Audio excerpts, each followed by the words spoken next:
Miguel Herrera, 42 años, magnate de la industria farmacéutica, regresa a casa antes de lo previsto y escucha risas provenientes del salón.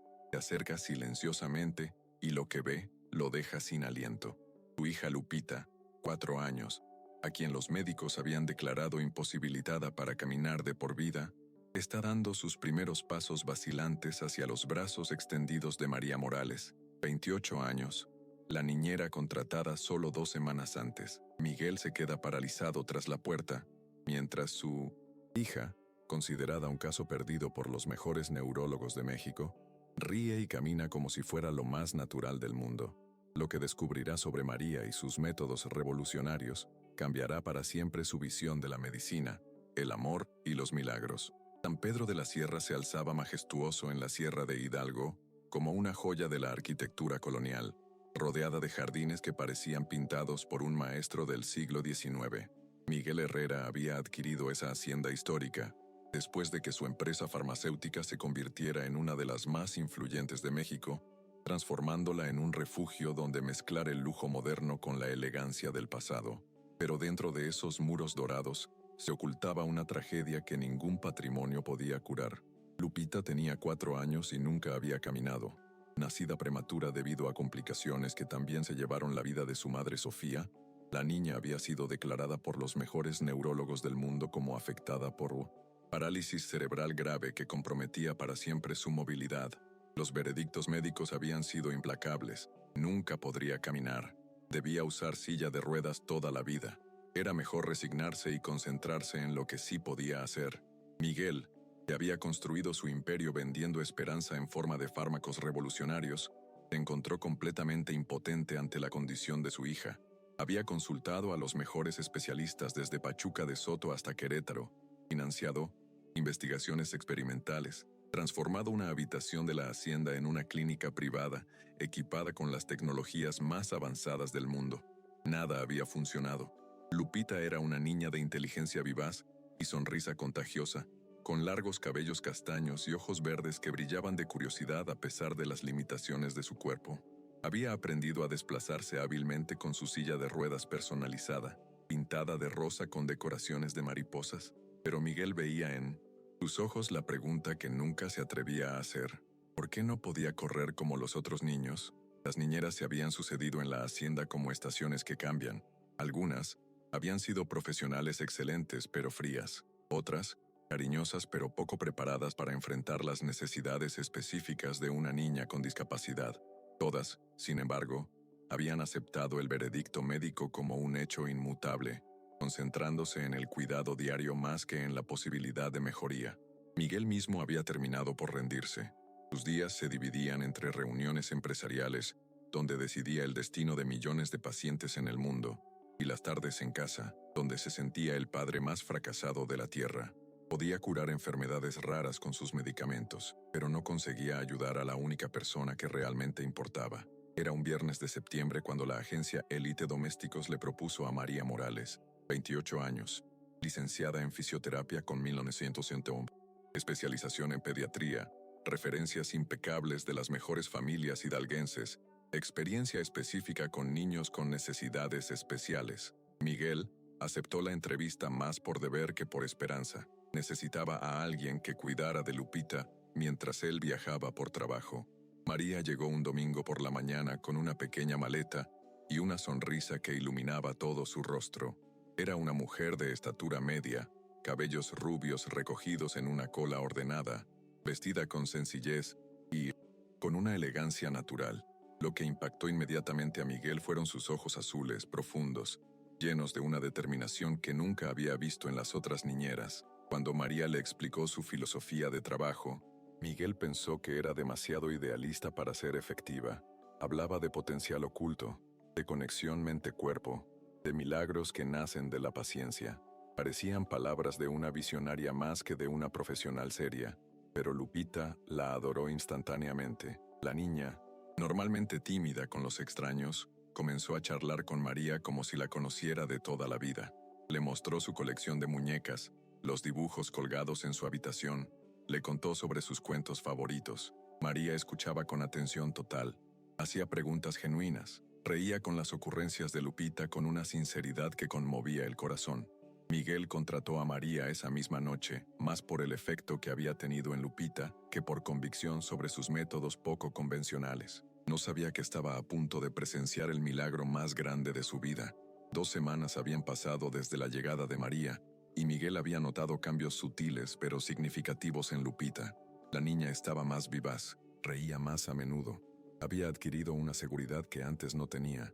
Lo que no sabía era que María estaba trabajando con su hija, siguiendo métodos que iban mucho más allá de la simple asistencia. Cada mañana, María transformaba el cuarto de juegos de Lupita en un laboratorio de movimiento. Nunca llamaba ejercicios a lo que hacían juntas, sino juegos mágicos. Lupita, sentada en la alfombra suave, aprendía a hacer volar las piernas como mariposas, a nadar en el aire con movimientos que estimulaban las conexiones neurales dormidas. Miguel, cuando estaba presente, observaba escéptico estos juegos.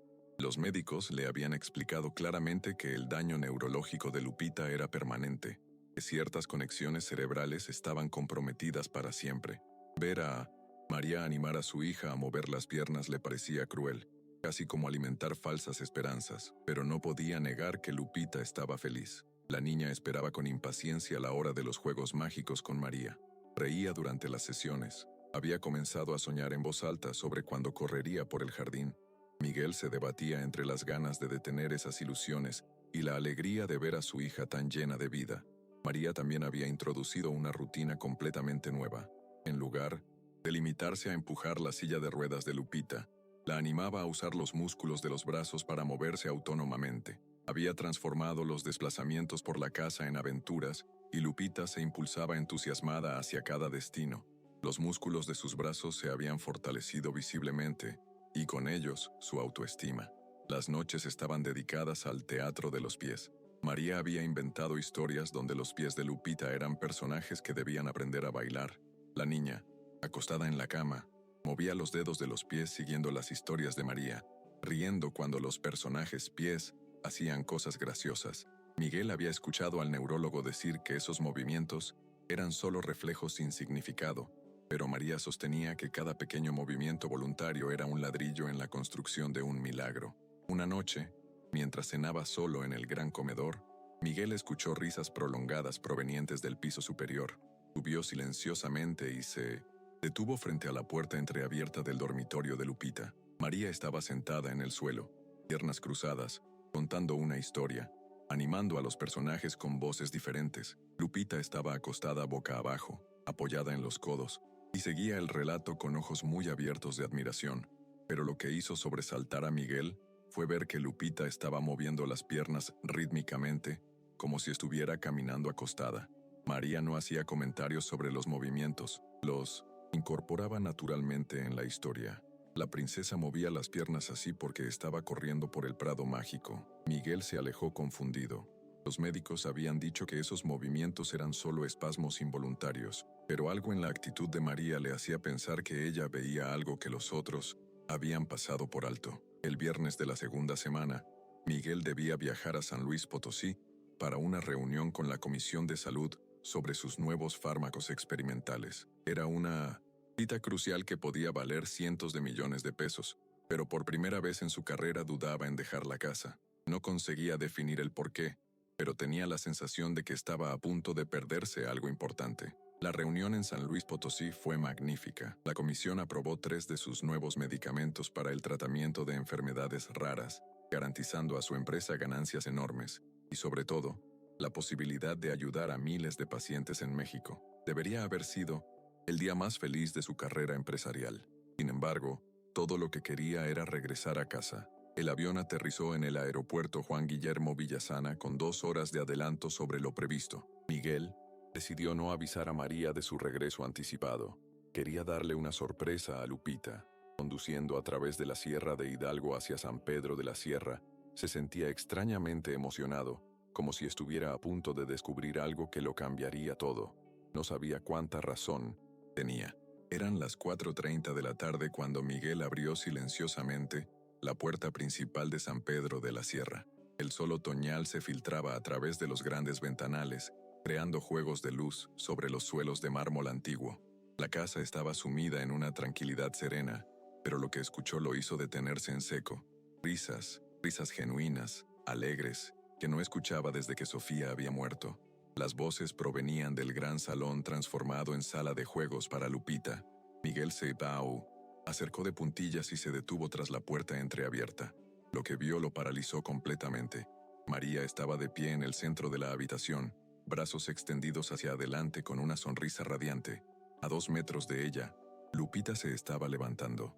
Sus pequeñas manos presionaban contra el suelo.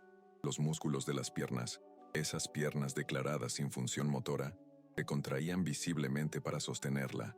Lupita dio un paso vacilante hacia adelante, luego otro.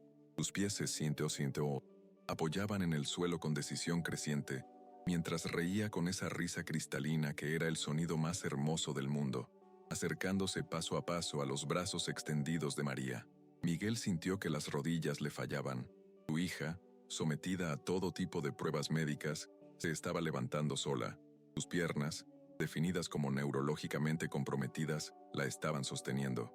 Cuando alcanzó a María y se arrojó en sus brazos, ambas estallaron en una risa liberadora que llenó toda la casa. María la levantó y la hizo girar en el aire mientras Lupita gritaba de alegría. Miguel se apoyó en la pared, las lágrimas surcando su rostro. Lo que había visto desafiaba todo lo que creía saber sobre medicina, sobre los límites del cuerpo humano. Su hija había caminado.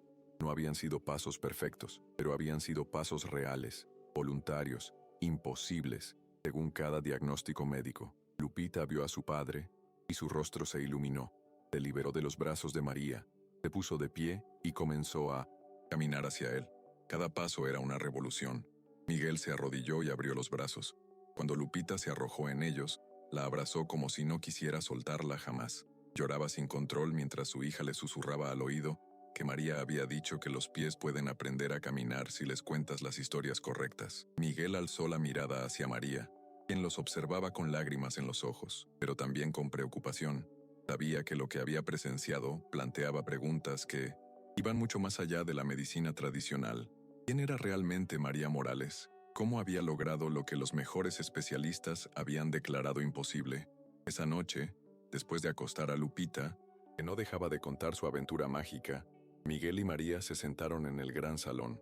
La chimenea crepitaba suavemente mientras afuera Pachuca de Soto brillaba con miles de luces. Miguel había abierto una botella de su mejor Valle de Parras, pero ninguno de los dos había tocado la copa.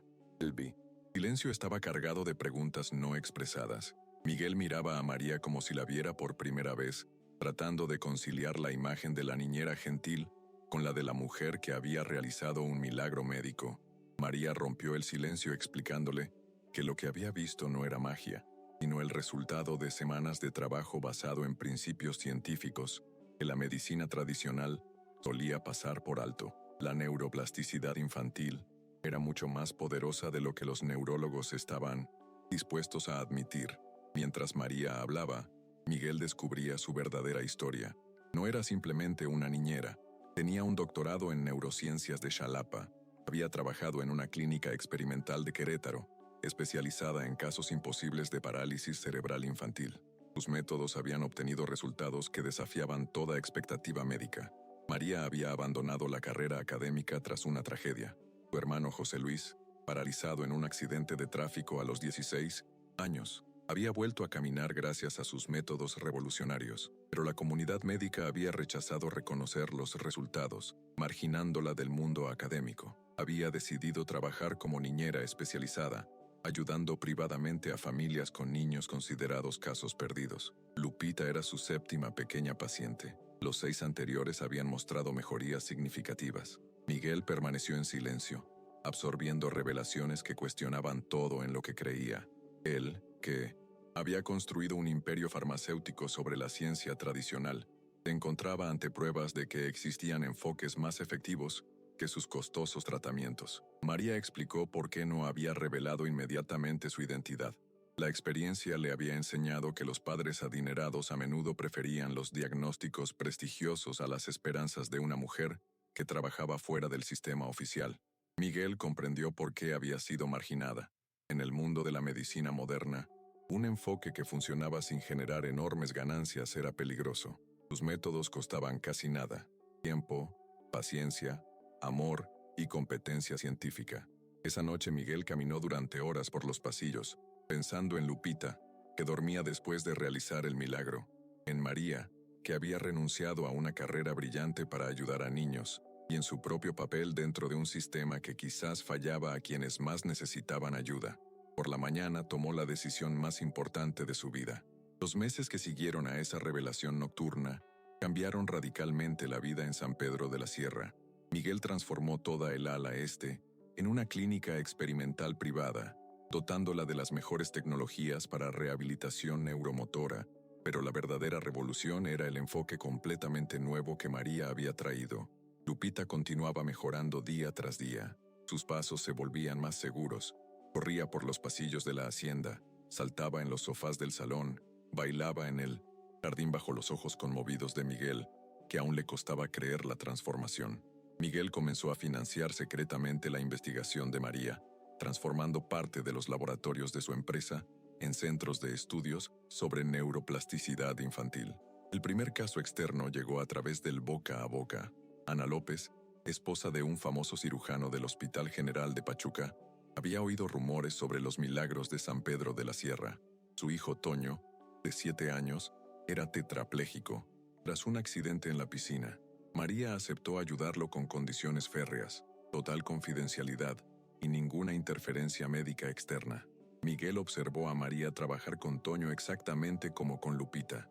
Después de 2 meses, el niño movía los dedos. Después de 4 meses, se sentaba solo. Después de 6 meses, los padres lloraban viéndolo dar los primeros pasos. La noticia comenzó a filtrarse en los ambientes médicos de Pachuca. Miguel recibió llamadas acusatorias de profesores, universitarios y colegas empresarios, pero también llamadas desesperadas de padres de todo México que no se resignaban a los veredictos médicos. La decisión llegó una tarde de primavera, cenando en el jardín con Lupita y María. Lupita contaba que había corrido con los compañeros en el colegio y que era la más rápida de la clase. Miguel miró a su hija, que un año antes estaba en una silla de ruedas, y comprendió que no podía guardar para sí el milagro. Al día siguiente, convocó una rueda de prensa histórica. Ante periodistas, médicos y decenas de padres con niños discapacitados, anunció la fundación del Centro Herrera de Neuroplasticidad Infantil.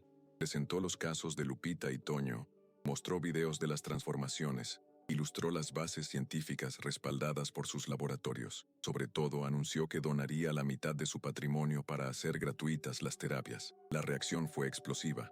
Colegas médicos lo acusaron de traicionar la ciencia seria. Revistas especializadas publicaron editoriales contra las falsas esperanzas, pero miles de padres de todo el mundo comenzaron a llamar, presentándose con sus niños incurables. María, de niñera reservada, se encontró en el centro de un debate internacional que dividía el mundo médico, pero a ella solo le importaba una cosa: los niños que continuaban mejorando, demostrando cada día que los milagros son el resultado de amor, ciencia y la convicción de que ningún caso está perdido.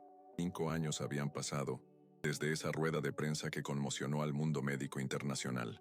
El Centro Herrera de Neuroplasticidad Infantil se había convertido en referencia mundial, con sedes en 12 países y una lista de espera de miles de familias de todos los continentes. Lupita, ahora de 9 años, se había convertido en el símbolo viviente de lo que la determinación y el amor podían lograr. No solo caminaba perfectamente, sino que había comenzado a practicar danza clásica, realizando el sueño que había cultivado desde pequeña. Sus videos, publicados en las redes sociales del centro, se habían vuelto virales en todo el mundo, inspirando a millones de personas a nunca rendirse ante las dificultades. Miguel había transformado completamente su empresa farmacéutica. En lugar de concentrarse exclusivamente en las ganancias, había reorientado gran parte de la investigación hacia el desarrollo de terapias innovadoras para discapacidades infantiles. Sus laboratorios trabajaban estrechamente con el equipo de 1900 María para desarrollar protocolos estandarizados que pudieran aplicarse en todo el mundo. María se había convertido en la directora científica del centro y una de las neurocientíficas pediátricas más reconocidas del mundo. Había publicado 3 libros sobre sus métodos, dado conferencias en las universidades más prestigiosas y formado a cientos de terapeutas en sus enfoques revolucionarios. Pero lo que más la llenaba de orgullo eran los 847 niños que, Gracias a sus métodos, habían recuperado funciones motoras que la medicina tradicional consideraba perdidas para siempre. El éxito del centro había atraído la atención de instituciones internacionales. La Organización Mundial de la Salud encargó un estudio sobre los métodos de María, y los resultados fueron tan convincentes que la OMS recomendó la integración de sus técnicas en los protocolos estándar de rehabilitación pediátrica. Pero la verdadera revolución era cultural. El Centro Herrera había demostrado que un enfoque basado en el amor, la paciencia y la convicción de que cada niño merece una oportunidad podía obtener mejores resultados que terapias costosas e impersonales. Miles de terapeutas en todo el mundo habían comenzado a aplicar los principios de María, transformando la manera en que la sociedad veía las discapacidades infantiles. Miguel y María también habían encontrado el amor. 2 años antes se casaron en una ceremonia íntima en el jardín de San Pedro de la Sierra, con Lupita como dama de honor. Su matrimonio nació naturalmente de compartir una misión común, del respeto mutuo y de la conciencia de haber sido testigos de un milagro que cambió sus vidas. Tuvieron un hijo, Marco, que ahora tenía 1 año, y a quien Lupita adoraba como un hermanito precioso. Ver a Lupita jugar con Marco, correr tras él cuando comenzaba a gatear, cargarlo cuando lloraba, era para Miguel la prueba diaria de que los milagros existen realmente, y que, a veces, llegan a través de las personas que menos esperas. Una tarde de 1900, verano, mientras la familia cenaba en la terraza de San Pedro de la Sierra, con vista a la Sierra de Hidalgo que se teñía de rosa en el atardecer, Lupita preguntó si recordaban cuando no sabía caminar. María tomó la mano de Lupita y le explicó que no era importante recordar cuando no sabía caminar, sino celebrar todo lo que había aprendido a hacer desde entonces. Miguel, levantando a Marco, que reía feliz, añadió que cada niño tiene dentro de sí la capacidad de realizar milagros. Solo necesita a alguien que crea en él lo suficiente como para ayudarlo a descubrirla. Esa noche, mientras acostaban a los niños y se sentaban en su salón favorito a contemplar las estrellas a través del gran ventanal, Miguel y María sabían que habían creado algo que iba mucho más allá de su familia. Habían demostrado al mundo que el amor verdadero no es solo lo que se siente, sino lo que se transforma en acción concreta para cambiar la vida de otros. La niña que nunca caminaría ahora corría libre por el mundo, llevando consigo el mensaje de que ningún sueño es demasiado grande cuando se tiene el valor de creer en los milagros y la determinación para hacerlos realidad. El Centro Herrera continuaba creciendo, ayudando cada vez a más niños, formando cada vez a más terapeutas, cambiando cada vez más vidas. Pero para Miguel, María y Lupita, el milagro más grande seguía siendo el cotidiano. Despertar cada mañana sabiendo que el amor puede realmente mover montañas y que a veces las montañas se llaman imposible.